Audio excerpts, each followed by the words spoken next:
Hello everyone, আসসালামু আলাইকুম। আশা করি আপনারা সকলে ভালো আছেন। ফিরে এলাম আপনাদের জন্য নতুন আরও একটি রেসিপি নিয়ে। আজকের রেসিপিতে আমি আপনাদেরকে তৈরি করে দেখাবো পেঁপের পুডিং। এটা তৈরি করা কিন্তু খুবই সহজ। চলুন তাহলে দেখে নিই এটা কিভাবে তৈরি করতে হবে। এটা তৈরি করার জন্য এখানে আমি ছোট সাইজের একটা পেঁপে নিয়ে নিয়েছি। এখন আমি এই পেঁপের সামনের অংশটুকু এভাবে কেটে নিচ্ছি।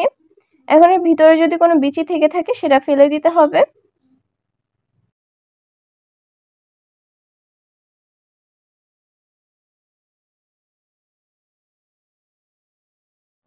এবার আমি পেঁপের পিছনের সাইড থেকেও কিছুটা কেটে রাখছি। এখন পেঁপেটাকে একটা সাইডে সরিয়ে রাখছি আর একটা প্যানের মধ্যে নিয়ে নিচ্ছি 1 কাপ দুধ। দিয়ে দিচ্ছি 2 টেবিল চামচ চিনি। চিনিটা আপনারা আপনাদের স্বাদ অনুযায়ী কমিয়ে বা বাড়িয়ে নিতে পারেন। দিয়ে দিচ্ছি 1.5 চা চামচ আগার আগার পাউডার।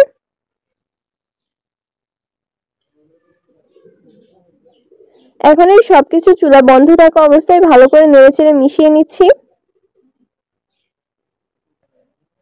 সবকিছু ভালোভাবে মিশিয়ে নেওয়া হয়ে গেলে এখন আমি চুলাটা অন করে দিয়ে দুধে একটা বলক তুলে নিচ্ছি।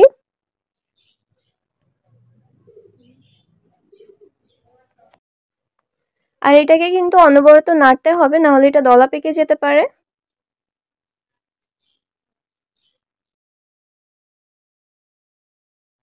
দুধটা জাল করে নেওয়া হয়ে গেছে। এখন এটা আমি চুলা থেকে নামিয়ে সরাসরি পেঁপের মধ্যে ঢেলে নিচ্ছি।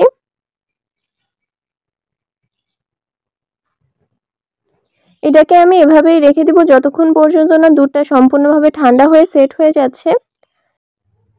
এটা ভালোভাবে সেট হয়ে গেছে। এখন আমি পেঁপের গা থেকে খোসাটা ছাড়িয়ে নিচ্ছি। এবার আমি পেঁপেটা এরকমের মাঝ বরাবর কেটে নিয়ে এটাকে পিস পিস করে কেটে নিচ্ছি। আপনারা আপনাদের ইচ্ছা মতো কেটে নিতে পারেন।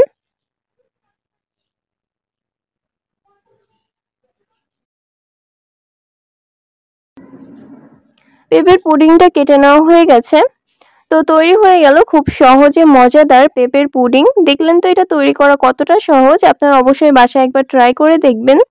তো আমার আজকের রেসিপিটি এই পর্যন্তই। সবাই ভালো থাকবেন, সুস্থ থাকবেন এই কামনা করে আজকের মতো এখানেই শেষ করছি।